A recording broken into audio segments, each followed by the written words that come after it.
I'm Tim. And today we're going to talk about Rosewood, the forbidden fruit, the evilness, the protected, the cities, trades, blocking, sadness, rebel guitars that are these two. The interloper, the new guy, the fantastic new kid on the block, is this lovely guitar from Korea by way of Sweden. It's a Green Guitars TL Rosewood. Emphasis on the word fantastic. It is fantastisch, which is not Swedish at all. But it's very cool. Also Rosewood veneer, but they took a much more... so this is more of a like thin, two-tone, simple rosewood. Where that you'd believe it was made out of like a legitimate, like deep rosewood. This seems a little more superficial looking in the rosewood department. It looks like furniture that you would buy on a really low budget. Yeah. Like or fake wood. Or like car dashboard. Yeah. You know, like that same kind of deal. Not to knock it, like great guitar. And with the double binding, it kind of works in that. With a little bit of the sun bursting and that, it's just a more... I'm actually surprised to hear that this is veneer. Yeah, because you see the front and the back, it does a good job of faking the funk. Yeah, it looks like a nice wood grain. I like the fact that it's a little lighter. Maybe not. I don't know. It's about... No, I mean like the color. The tone of it. No, it's definitely a little bit lighter. A lot of people think rosewood and they think of like darkened necks, but naturally this is about the tone of a lot of rosewood, and sometimes necks are even treated to get them a little bit darker. Mm-hmm. Both guitars do the lovely matching headstock thing, which I think really works in this. This neck actually has a little bit of flame to it. This is a much thicker finish on the back of the neck, a little plasticky. Where that is that, like the new American standards have that, like a tasteful, what do you want to call that, matte finish or just a thin finish on the back of the neck. Mm-hmm. It's nice. Yeah, it feels really good.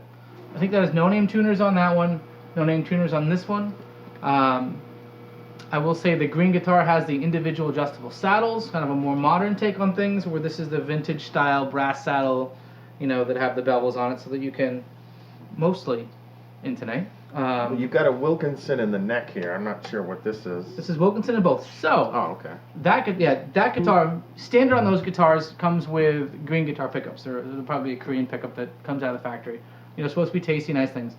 There's a famous in Sweden pickup winder. Its last name is Lundgren Pickups. And so that has a set of primo Lundgren pickups in it. Which in a guitar like that accounts for like a 40% uptick in cost of the guitar. So the pickups are hand wound right there in Sweden, and I like those a lot. They're very articulate, very kind of cool. I think they make the guitar awesome. But you can order the guitar stock with them or without them, and I think it goes from like €400 with VAT to like almost €600 with VAT tax there. So from the US though, we don't pay VAT, so that's in the mid threes. Or in with the mid fives, without in the mid fives for the pickups. Now, what was it with these? $550, something like that. You can go on their website. Watch the review video for this. I kind of give some tips on how you can use Google Translate to get a little more out of their website. I know they ship at least all over Europe, and I believe you can even get it in the States and that kind of stuff. So, very cool. Made in Korea. They also have some handmade guitars as well, but they have a full line of very familiar shapes. In their affordable line of guitars. They didn't copy the Tele headstock. It's got its own thing going on, which is cool. And it's not a bad rendition of it. I really enjoyed playing this thing for that little intro.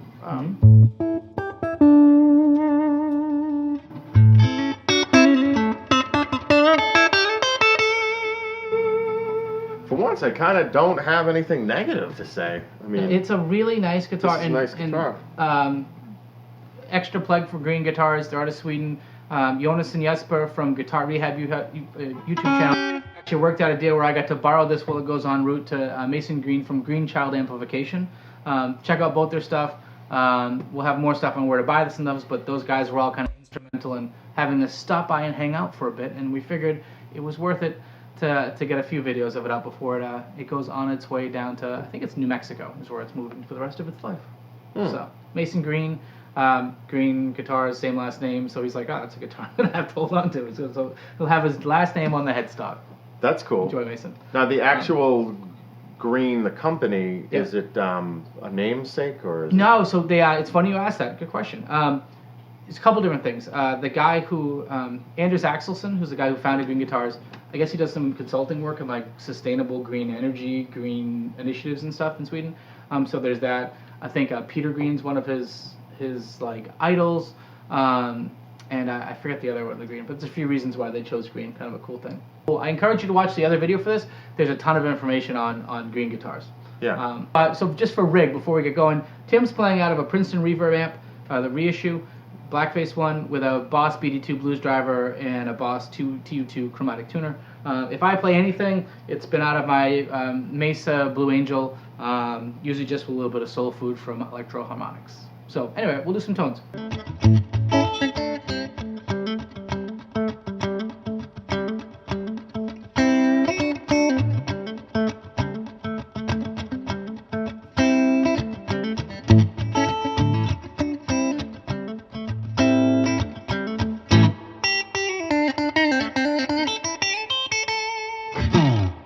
That was your middle.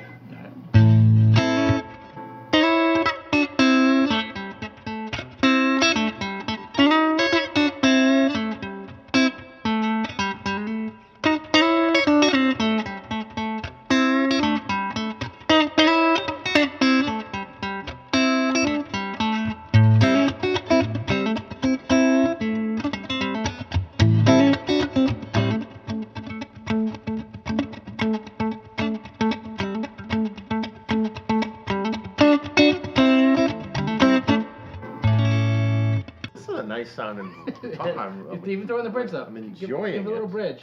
Yeah, so that was neck. And that's rolled off a bit. Yeah.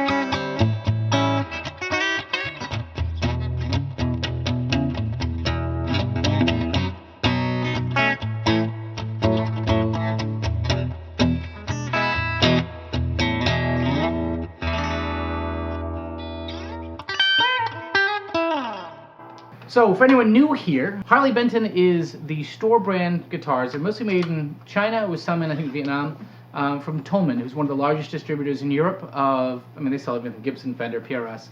They're a very, very large, cool, family-owned guitar seller in Europe, out of Germany. So Benton is their line, a full line of classically inspired, shall I say, shaped guitars from all over the place. The TE-70 is one of those popular ones. This is under €150 if you can get it shipped to you. Because of Rosewood regulations, go see my CITES regulation video. You may have a hard time getting one of these outside of Europe. They just can't ship it there. Or outside of even the EU, so Switzerland, sorry about you. Really good guitars, value stuff. This one has mostly Wilkinson hardware parts, electronics and stuff, so still a very good deal. And it's a nice counterpoint to this, which has some, even though it's Korean, some definite boutique-y aspects to it. Where the Bentons are more on the affordable side and maybe a platform to do some loveliness to. Mm-hmm. So anyway, that's that. Let's hear some tones out of them both. I'll actually go in order like I should be doing with the neck.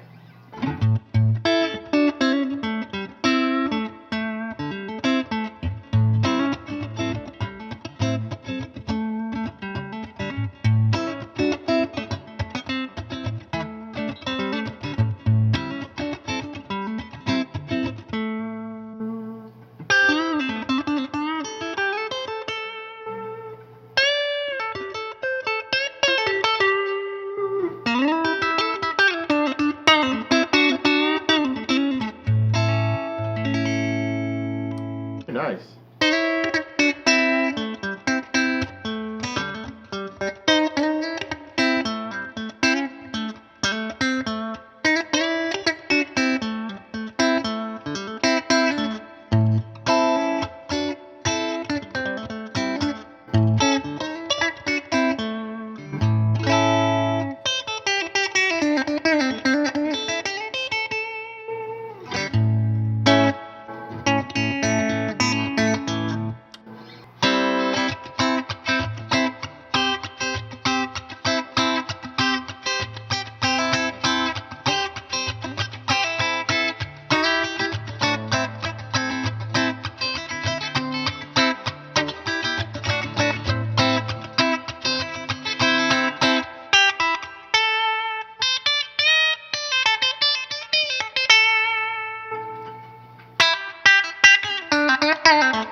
stuff. Not bad.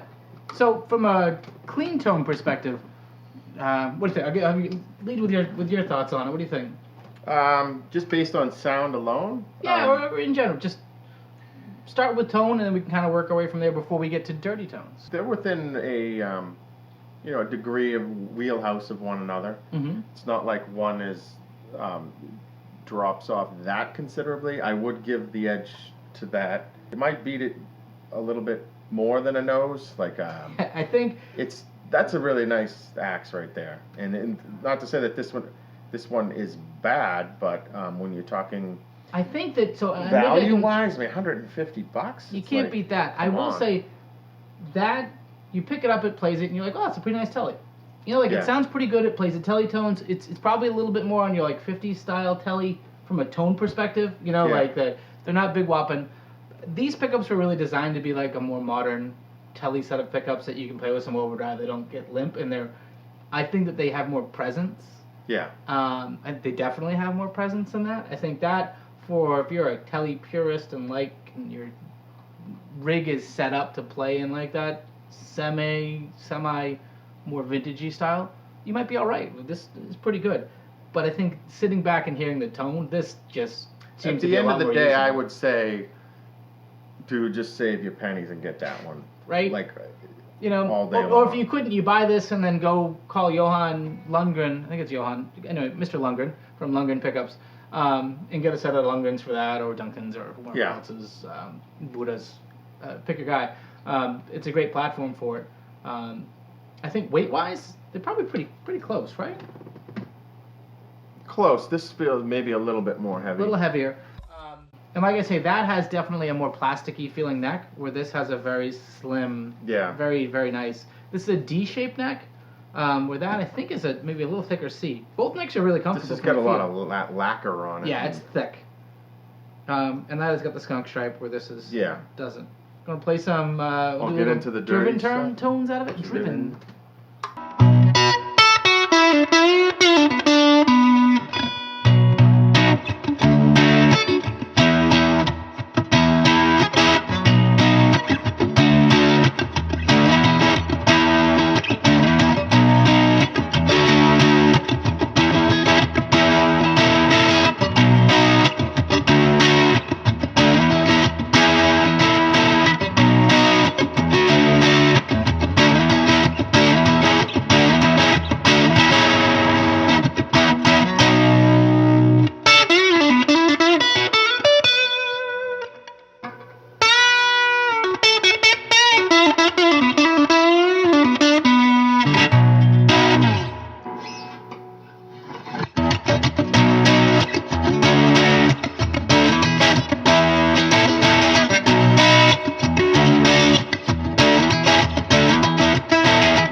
Can I be honest? Yeah. Please be honest. Can I be honest? This is really nice. I think it slaps that one around quite a bit. I can tell. You can tell when someone plays It's like two just- guitars, and they play one like this is a nice little guitar, like Yeah. and then they play the next one, they're digging in, and the leg starts going, and I like this thing. I gotta hand it to him. The pickups and the neck, the overall feel of the neck and the pickups are just superior. yeah. And I just think that this wood grain's a lot nicer look. But again, for what you got to part with to get it, you get what you pay for. One-to-one, but it's nice to know sometimes that you do get what you paid for. Yeah. You know, and what's neat about this guitar is this smacks the shit out of guitars, like a lot of price range. Yeah, even double. Like They would up be to $270. That if you bought some models for $150, it would be a toy. Yeah, You wouldn't even be able to keep it in tune. Yep. The pickups would be god awful. It would be something that you'd give to a kid who couldn't play. At best. Whereas this is it's a real guitar. It's a good It ain't guitar. bad for that money, but this you just I think beats it all day long. I think this guitar is gonna have a neck scotch braiding in its future to kind of just speed it because it is very plastic. Yeah. And it may get another set of pickups at some point. These aren't bad for a telly, like for your class. I have a lot of I have a lot of different types of tellies. It's nice to have the thinner telly. Now this is Korean. This is Korean. Is the Edwards a Korean made? Japan. Japan. All right. But it kind of feels like that kind of. Yeah, quality, it right? has that name you haven't heard of, but you can tell it was put together in a nice factory. Yeah. With good hardware, and it's just the quality is there. I think the word is it's been cared for. Yeah. Like it's through its manufacturing process, it doesn't feel like it was just rushed out, like veal. This could hold its own with a Fender. Oh yeah, I think from an American standard telly kind of deal, I think it could do great. Yeah. Because those pickups, and hopefully, I pray they came through in the mix that well. They just sound the balls. I mean, I'm sure that there are higher end, like real American tellies that, oh yeah, when you go depending on combinations and stuff, sure. But I mean, you're half the price. But an MIM, this is kill it. Yeah, it's just I've owned them. Yeah. I think it would kill. Now maybe a Baja. Bajas are made in Mexico. They're a very good telly, but they're $7, $8 in that range. 7 or 8, really. They might even be a little more expensive now. The Bajas, I think, that's crept up. Unfortunate. But the American standards are now $1,500. We're getting old. Yeah. What we're getting to here is we're getting old. Sorry. So, yeah, I think we already said gone are the days of the paper route or mowing lawns and saving your pennies. And it's just you're knocking off liquor stores and whatever. Trying to get the cash to buy guitars. You're raiding the college fund. You're raiding the college fund. It's the truth. My kids look at me knowingly. Yes, he is. No, I'm. But I didn't mean you. I meant one. Put some back in. So I think from a tone, yeah. I mean, come on. I think from a feel, same situation. Yeah. And it's also has mass to it without having too much. It's got the right amount of weight. I'd say that guitar does. This video was reminding me of to go back in the archives of the Tim's Take videos. Like when we did the Strat comparison, and we had a $100 Squire, and then we played that green one with the Eric Clapton, and I was just like, I came out of the zone that I was in, and was just like, this guitar is awesome, and it sort of feels like the Edwards one, that I gave an A to. I don't often give an A. Yeah. It's just nice, and there's no getting around it, and it beats the as it should. That's not to say that is for the money. If you have $200 or less to spend on a Telecaster, just do it. If that's where you're at, and that's where you're going to be at for a bit. That's the reality of the situation. If that's where your finances are, or you're a Les Paul guy and a Strat guy, and you just want one of these to record some chicken picking fun stuff on some things, it's a great guitar. It's awesome. Yeah. If you've got semi-real guitar money, if you're a telly guy or a purist, you're going to want to get into one of these. Yep, and they have in a few different colors, a few different things. It's a hell of a guitar. I think look-wise, I will say this, it all depends what you're looking for. I think this is still a gorgeous guitar. The Rosewood definitely doesn't have the depth. It's been, you could have printed this on paper and put it on there. You'd have no idea if it was real Rosewood or a photo or whatever. That's got some. It's just nice. It looks like a slab of real wood to me. And Whereas the that Rosewood and the fretboard works. They're both 22 fret necks. I wonder what like actually I just lied. That's also a 22 fret neck where this is only a 21 fret. Which that one extra fret, hey man, you might just need to that go note. against the grain. Imagine like a tortoise shell or a white perloid or something. Would you look could kinda funk cool. some stuff up with Pop that. it, make it pop a little more. Or a wood guard. Or a wood guard. Wood guard. They make those. They do. I have to So get anyway, one now. I think you might have figured out that we like that guitar a whole lot. I'm Yeah. happy that Tim played it and was Thank as you, impressed. Yeah, thanks. So folks. thanks to so you can buy these at Thomann, link below. You may not be able to get it if you're outside the EU, but and they probably will stop making these at some point. I have the Strat as well, the twin to this. So go check those out at thomann.de. Links are down below. You can find these at guitarnet.se in Sweden. Go to Google if you're not a native Swedish speaker. Go to Google, search for guitarnet.se, and then it will offer to translate the site for you. They also sell FGN guitars and a few other things. They have Korean ones, and they even have handmade in Sweden ones. Very cool, large array of guitars there. Anders Axelson's the proprietor over there. Really good guy. Once again, thanks for making this happen and send it out with the Lundgren pickups. And thanks. Go check out Guitar Rehab on YouTube with Jonas and Jesper. Two awesome dudes. They're like Tim and I's strange twins, but from Sweden. And they're really building out their channel. They just crossed 100 subscribers. Woo! Let's get some more people there. I was going to take a stab at a Swedish accent, but I thought better of it. Yep, I thought better of it. And they have a showroom in Lucy's I wouldn't. Lodokoping. I forget. I used to know it perfectly by name, but there's a diner, 50 style American diner there, that they have a guitar showroom in a room off of it of green guitars. I think it's awesome. Anyway, thanks everybody, and thanks from Mason Green from Greenchild Amps for letting me play with this. I dragged out an extra week because of snowstorms and sicknesses, and it's actually snowing outside again right now. Woo! With that, now they've got a great glowing review online somewhere of their product. And I've actually been happy because I think 4,000 people have watched the other review already too, which that makes me really cool. With that, I've been Nick. I am Tim. And obviously we got issues. Thanks, folks. See ya.